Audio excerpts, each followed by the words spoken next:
Hello traders. आज हम लोग देखेंगे वीकली एनालिसिस। ये आने वाला वीक फॉरेक्स मार्केट के लिए कैसा रहने वाला है। उसके लिए हम लोग जाएंगे XM.com पर, रिसर्च एंड एजुकेशन के अंदर XM रिसर्च पे, और यहाँ पे हम डिकोड करेंगे US30 डाउ इंडेक्स को। और फंडामेंटली हम लोग देखेंगे कि ऐसे कौन से डेटा इवेंट्स हैं जो फॉरेक्स मार्केट को इम्पैक्ट कर सकते हैं। तो सबसे पहला जो डेटा है वो आपका CPI का डेटा है। अगर आप लोगों को याद हो तो लास्ट वीक मैंने आपको बोला था कि फॉरेक्स मार्केट बहुत ही ज़्यादा रोलर कोस्टर राइड रह सकती है फॉरेक्स मार्केट के अंदर। लेकिन ये जो वीक है ये आपका वीक बहुत शांत रहने वाला है, बहुत बड़ी मूवमेंट आपको देखने को नहीं मिल सकती आने वाले वीक के अंदर, ऐसा हमारा प्रिडिक्शन है।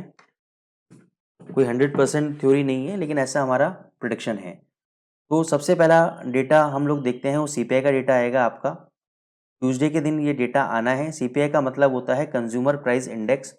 ये डेटा बेसिकली आपको इन्फ्लेशन के बारे में बताता है। इन्फ्लेशन का मतलब होता है महंगाई दर, और इन्फ्लेशन का डायरेक्ट रिलेशन होता है आपका इंटरेस्ट रेट्स के साथ। और इंटरेस्ट रेट्स का जो रिलेशन है वो है आपका डॉलर के साथ। 22 मार्च को आपका FOMC का इंटरेस्ट रेट डिसीजन आने वाला है। लास्ट वीक आपका नॉन फार्म पेरोल डेटा आया था। नॉन फार्म पेरोल डेटा आपका अच्छा आया था, लेकिन उसके जो दो कंपोनेंट हैं, एवरेज अर्ली अर्निंग्स, ये डेटा आपका थोड़ा सा नेगेटिव आया था, और अनएम्प्लॉयमेंट रिपोर्ट आपका थोड़ा सा नेगेटिव आया था, जिसकी वजह से आपने अगर डॉलर इंडेक्स को देखा हो तो एक थोड़ा सा सेटबैक लगा था, मतलब थोड़ा सा फॉल आपको देखने को उसके अंदर मिला था। उसका रीज़न यही था कि अगर एवरेज अर्ली अर्निंग रिपोर्ट्स ख़राब हैं, अनएम्प्लॉयमेंट डेटा बढ़ के आ रहा है, तो गवर्नमेंट के लिए बहुत ही ज़्यादा मुश्किल है ऐसे समय में कि वो इंटरेस्ट रेट्स को इंक्रीज़ करें। क्योंकि जब इंटरेस्ट रेट्स को इंक्रीज़ करते हैं तो थोड़ी सी लिक्विडिटी की प्रॉब्लम इकोनॉमी के अंदर आ जाती है।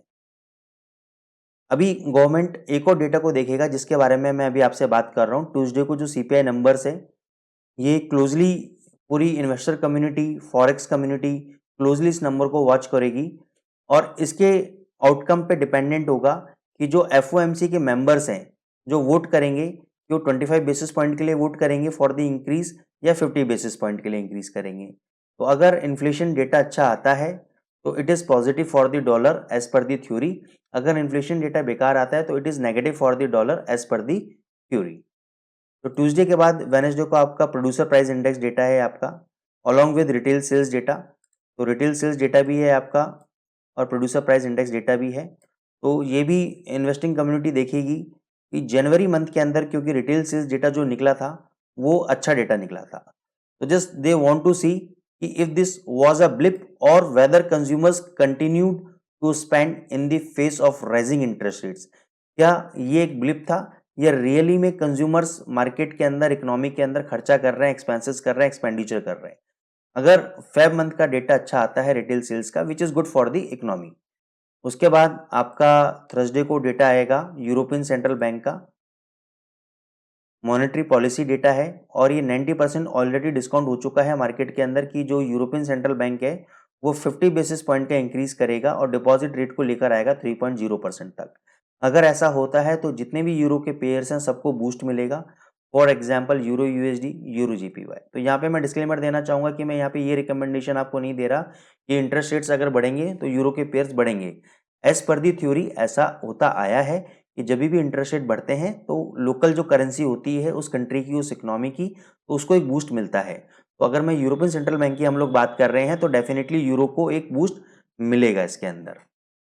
फिर हम आ जाते हैं यूके की इकोनॉमी की तरफ। तो यूके की इकोनॉमी के अंदर अभी कोई बहुत बड़ा इवेंट नहीं है।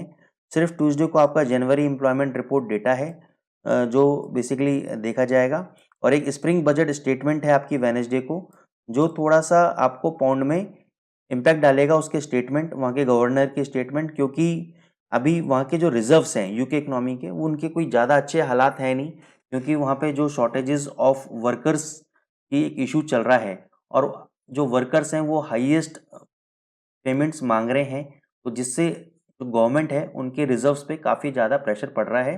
तो अभी टैक्स कट्स जैसे सिनेरियोज को अभी आप भूल जाइए। जो वहाँ पे इन्वेस्टर सोच रहे हैं कि हमें कुछ टैक्स कट्स वगैरह मिल जाएंगे, तो ऐसा होने वाला अभी नहीं है। यूके का जो डेट बर्डन है वो कंटिन्यूस इंक्रीज हो रहा है। तो ये था दोस्तों फॉरेक्स का हाल। अब हम चलते हैं टेक्निकल एनालिसिस पर डाउ जोन्स के इंडेक्स की। US 30 जिसको हम बोलते हैं, ये अभी basically as per the chart अगर आप देख रहे हैं तो एक लोअर हाई लोअर लो बना रहा था, डाउन ट्रेंड में चल रहा था, प्राइसेस बहुत अच्छे डाउन ट्रेंड में चल रहे थे, डाउनवर्ड ट्रेंड लाइन भी थी, ट्रेंड लाइन ब्रेक हुई, 35,000 के आसपास इसको रिजेक्शन मिला डेली चार्ट पे, उसको ये क्रॉस नहीं कर पाया, वहां से प्राइसेस नीचे आ गए और अभी प्राइसेस नीचे की तरफ ही अपना रुख करा हुआ है प्राइसेस ने। नीचे की तरफ आपको सपोर्ट की अगर बात करें तो इमीडिएट बेसिस पे सपोर्ट मिलेगा आपको 31,772 और 31,200 का आपका सपोर्ट है। ऊपर आपका सपोर्ट 33,500, 34,300 के आसपास आपका रेजिस्टेंस है। तो ये लेवल आपके रेजिस्टेंस और सपोर्ट के लिए काम करेंगे। इसमें हमारी बाय और सेल की कोई भी रिकमेंडेशन नहीं है, तो ये डिस्क्लेमर मैं देना चाहता हूँ। दूसरा एक और इम्पॉर्टेंट इन्फॉर्मेशन मैं देना चाहता हूँ आपको, अगर आप कोई भी इकोनॉमिक कैलेंडर को यूज़ करना चाहते हैं तो एक्सएम के इकोनॉमिक कैलेंडर को आप यूज़ कर सकते हैं।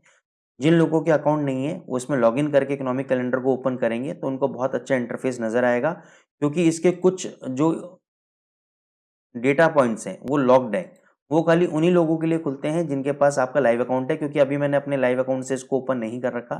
तो नेक्स्ट एनालिसिस के अंदर मैं इसको ओपन करके आपको दिखा दूंगा। यहाँ पे एक और बहुत अच्छा फिल्टर है कि आपको अगर हाई इम्पैक्ट न्यूज़ देखना है तो जितने भी मान के चलो मंडे को आपको हाई इम्पैक्ट न्यूज़ देखनी है तो जितने भी आपका हाई इम्पैक्ट न्यूज़ है वो आपको यहाँ पे शो कर देगा। आपको कंट्रीज वाइज भी अगर चूज करना है तो कंट्रीज वाइज भी आप फिल्टर लगा सकते हैं। तो ये पूरा आपका वीकली एनालिसिस था दोस्तों। फिर हम लोग अगले वीक एक फ्रेश वीकली एनालिसिस के साथ आपके साथ मिलेंगे। हमारे वेबिनार्स होते हैं, फ्री वेबिनार्स हैं।